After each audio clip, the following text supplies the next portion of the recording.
ایک آدمی کو ہونی چاہیے نا یہ کہ یار بیوی بچوں. ہمارے حضرت دنیا سے بے رغبتی, ایک بالش مکان نہیں بنایا اپنے لیے, ایک بالش زمین نہیں, لیکن حضرت کو یہ فکر تھی بھائی میرے دنیا سے جانے کے بعد گھر والوں کا کیا ہوگا. تو حضرت نے آخر عمر میں گھر والوں کے لیے ایک فلیٹ خریدا کہ میرے دنیا سے جانے کے بعد ان کے پاس رہائش اور ٹھکانہ ہونا. اگر گنجائش کسی کے پاس بہت زیادہ ہونا, بہت زیادہ کا مطلب اپنی بیسک ضرورتیں پوری ہو رہی ہوں, تو پھر تو میں کہتا ہوں کہ یار اپنے بچوں کے لیے کوئی پراپرٹی چھوڑ دو. تو مجھے بھی فکر ہونی چاہیے نا, کیا خیال ہے؟ اب پتہ ہے کیا, اور یہ ہر شریف آدمی کو فکر ہوتی ہے کہ یار میں اپنے بچوں کے لیے کچھ اگر ہے گنجائش. میں ان لوگوں کو منع کرتا ہوں, سالے تمہارے پاس مکان کے کرائے کے پیسے ہیں نہیں اور تم بحریہ ٹاؤن میں گھر کی سوچ رہے ہو, تو دنیا مسافر خانہ ہے, جس اللہ نے تمہیں کھلایا تمہارے بچوں کو بھی کھلا دے گا. لیکن اگر اضافی ہے آپ کے پاس, آپ کی گاڑی بھی ہے, آپ کے پاس پہننے کے لیے بھی اچھا ہے, کھانے پینے کے لیے بھی اچھا ہے, بچوں کی تعلیم کے لیے, پھر غریبی اڑانے کے ادھر ادھر فالتو چیزوں میں خرچ کرنے کے بجائے بہتر ہے اپنے بچوں کے لیے کوئی پراپرٹی بنا دو. وہ تو حدیث میں بھی ترغیب ہے, اس کے ہم خلاف نہیں ہیں, اور اب لوگ بناتے بھی ہیں. لیکن پتہ ہے کیا ہوگا, جب مرد کو پتہ چل جائے گا بھائی میری بیگم کے پاس بھی طلاق کا پورا پورا حق ہے. ابھی پتہ تو ہے لیکن یہ چیز خواتین میں زیادہ پھیلی نہیں ہے, اس اور پھیلی بھی ہے تو رواج نہیں ہے اس کا. آہستہ آہستہ یہ رواج کیا ہوگا, بڑھے گا, کیونکہ میڈیا ویسے ہی طلاقیں دلوا رہا ہے. ڈرامے فلمیں خواتین کو شوہروں کے مقابلے میں لا کے کھڑا کر رہی ہیں کہ جتنے تمہارے رائٹ اتنے ہی اس کے رائٹ. اس کے بعد میاؤں کی کھوپڑیاں گھومنا شروع ہوں گی. نتیجہ کیا نکلے گا, ادھر سے اس کی بیگم نے عدالت سے جا کے خلا لیا, بچے لے کے مارکیٹ سے شارٹ. اس کی بیوی نے عدالت سے خلا لیا, بچے لے کے مارکیٹ سے شارٹ. پھر آپ کا دوست وسیم, پرانا دوست, جگرا دوست آپ سے ملے گا, آپ ملے گا عید مبارک, کہہ رہی عید گئی تیل لینے. کیا ہو گیا یار؟ کہہ رہے یار میرے 3 بچے تھے, میں نے سوچ کے نا اپنی بیوی کے نام سے مکان خریدا, جیسے کہ بہت سے لوگ خریدتے ہیں, یار ہم تو جیون ساتھی ہیں, شریک حیات ہیں. یار میرا ایک دن پھڈا ہو گیا تو بیگم بھی گئی, مکان بھی گیا, بچے بھی گئے. پتہ ہے کیا ہوگا, آپ کی بیوی جتنی بھی اچھی ہوگی نا, آپ کی کانپیں ٹانگیں گی ضرور. کانپیں کیا ہوں گی؟ ٹانگیں گی. اب پتہ ہے کیا ہوتا ہے, اب تک جو سوسائٹی میں کلچر چل رہا ہے نا, وہ یہ چل رہا ہے بیوی میکے چلی گئی, لڑائی ہوئی. کوئی بات نہیں, طلاق کی چابی کس کے پاس ہے بھائی؟ تیرے پاس ہے. آج نہیں کل آ جائے گی, منا کے لے آ. اب ایسا نہیں ہوگا, اب وہ اماں کے نہیں جائے گی, ڈائریکٹ جج کے پاس جائے گی. ٹھیک ہے نا. تو جب آپ اپنے دوست وسیم کا یہ قصہ سنو گے تو پھر آپ بولو گے یار کسی دن ذرا سا جھگڑا ہوا, آپ کو لگے گا یار میری بیگم بھی, کیونکہ خواتین تو بہت جلدی, ان کی طبیعت میں جلد بازی ہے. اگر اللہ میاں عورت کو طلاق کا حق دے دیتے نا, تو ہم سب رنڈے میں بیٹھے ہوئے ہوتے ہیں یہاں پہ.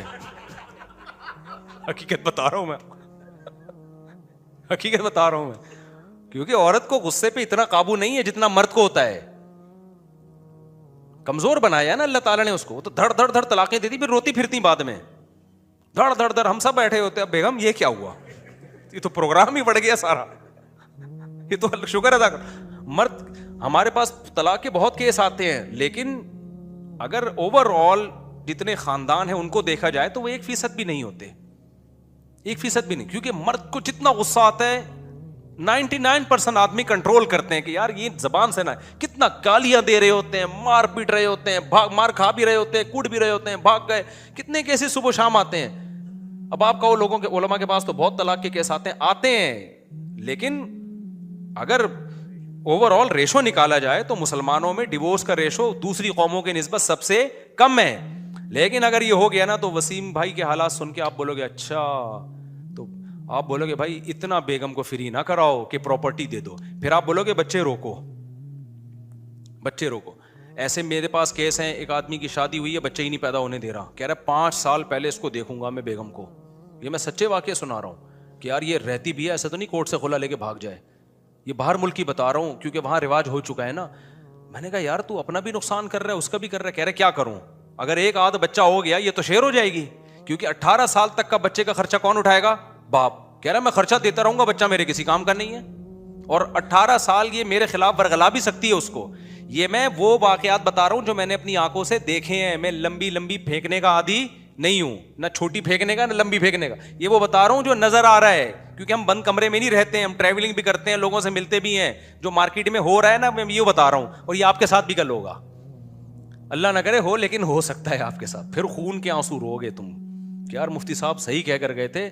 تو میں خلا پہ کہنا چھوڑ دوں گا بشرطے کہ دوسرے علماء بھی اس پہ آواز اٹھانا شروع کر دیں. جس دن انہوں نے آواز اٹھائی تو میرا ٹاپک چینج ہو جائے گا. اس طرح میں 3 طلاق پہ کہنا بھی چھوڑ دوں گا بشرطے کہ دوسرے حضرات اس پہ کہیں. میں 4 شادیوں پہ کہنا بھی چھوڑ دوں گا. دوسرے بولنا شروع تو کریں نا, کوئی بول ہی نہیں رہا نا, تو میں کیا کروں بھائی, تو مجھے ہی اکیلے کو بولنا پڑ رہا ہے معذرت کے ساتھ. تو آپ لوگ اپنے خرچے پہ اپنا خیال رکھیے گا اور اپنی اپنی بیگموں کو پکڑ کے رکھیں آپ لوگ, صحیح ہے نا. پراپرٹی دیں بیگم کو. مجھے امید ہے آپ لوگوں میں سے کسی کی بیگم نہیں بھاگے گی. لیکن آگے کیا ہوگا, میں ایک واقعہ سنا کے بیان ختم کرتا ہوں. ڈاکٹر عبدالحی صاحب رحمۃ اللہ علیہ تھے یا مولانا عاشق الہی صاحب رحمۃ اللہ علیہ تھے. جب امریکہ گئے وہاں ان کا بیان ہوا تو انہوں نے جب وہاں ماحول دیکھا نا کہ کیسے اسکولوں میں بچوں کو, وہ امریکہ میں اتنا خراب ماحول میرا خیال ہے نہیں ہے, یہ یورپ میں زیادہ ہے. یورپ کا سفر تھا شاید ان کا, تو مجھے کسی بندے نے بتایا, پتہ نہیں امریکہ کا تھا یورپ کا تھا, مجھے پورا یاد نہیں رہا. اس نے بتایا کہ بھائی, انہوں نے بتایا کہ دیکھو تم جو ہے نا, تمہارے لیے اپنے دین پہ قائم رہنا یہاں بہت مشکل ہے, اور لیکن میں امید کرتا ہوں تمہاری موت ایمان پہ ہوگی, تم اسلام پہ کمپرومائز نہیں کرو گے. تم کسی زنا میں پڑ گئے, شراب میں پڑ گئے, اس کا خطرہ ہے, لیکن میں تمہارے بارے میں یہ گارنٹی سے کہہ تک سکتا ہوں کہ تم مسلمان مرو گے, اتنے خراب نہیں ہوگے کہ اسلام کو چھوڑ دو. کا آگے جو تمہاری اولاد ہوگی نا, جو اس ماحول میں پیدا ہو رہی ہے اور یہ گوروں کے اسکولوں میں پڑھ رہی ہے, انہی کے ساتھ رہ رہی ہے, ان کے بارے میں 50% بچوں کے بارے میں یقین سے کہہ سکتا ہوں کہ وہ ملحد ہو جائیں گے. اور فرمایا کہ آگے جو ان کی نسل ہوگی ان کے بارے میں 100% کہہ سکتا ہوں کہ وہ سارے کافر ہوں گے. میں نے آسٹریلیا میں یہ اب جا کے دیکھا ہے. جن لوگوں نے آسٹریلیا میں 100 سال پہلے مسجدیں بنائی تھی نا, جب وہاں مسجدیں نہیں ہوتی تھیں, مسجدوں کی بنیادیں رکھی, ان کی اولادیں کافر ہو چکی ہیں. میں ملا بھی ان کی اولادوں سے, ملحد ہیں, ایتھیسٹ ہیں وہ. ہاں اب الحمدللہ وہاں علماء محنت کر رہے ہیں, دینی مدرسے بن رہے ہیں. میں یہ نہیں کہہ رہا جو وہاں رہ رہے ہیں بھاگ کے چلے جائیں. اب تو مسلمان بھی اتنی بڑی تعداد میں ہو گئے ہیں کہ پوری کالونی ایسی ہے, لگتا ہے کہ یہ کوئی مسلمانوں کا علاقہ ہے. وہ آپ خود فیصلہ کریں وہاں رہنا ہے نہیں رہنا, اس میں دونوں طرح کے حالات ہیں وہاں پہ. لیکن اس وقت کے جو انہوں نے پیش گوئی کی تھی اس کے حساب سے تو بالکل ایسا ہی ہو گیا, اللہ ماشاء اللہ کسی کو اللہ نے بچایا.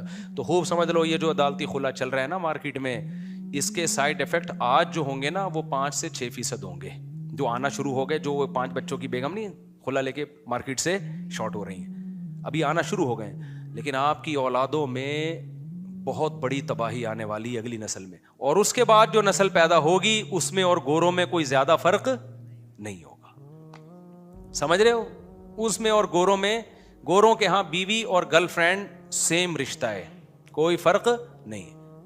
تو آپ کے ہاں بھی یہی ہوگا, بیوی ساس سسر, پروگرام سارا کیا ہو جائے گا, ختم. گدے گھوڑوں والی زندگی ہوگی. اس سوسائٹی کے مثبت چیزوں کو دیکھ رہے ہیں, جو اتنی بڑی نیگیٹیوٹی اس سوسائٹی میں آ گئی جس سے گورا خود پریشان ہے, وہ آپ کو نظر نہیں آ رہا, تو وہ آپ کا وہ سارا سیٹ اپ خراب ہو جائے گا. اس لیے میں اتنا چیخ رہا ہوں. اس سلسلے میں آج میں آپ سے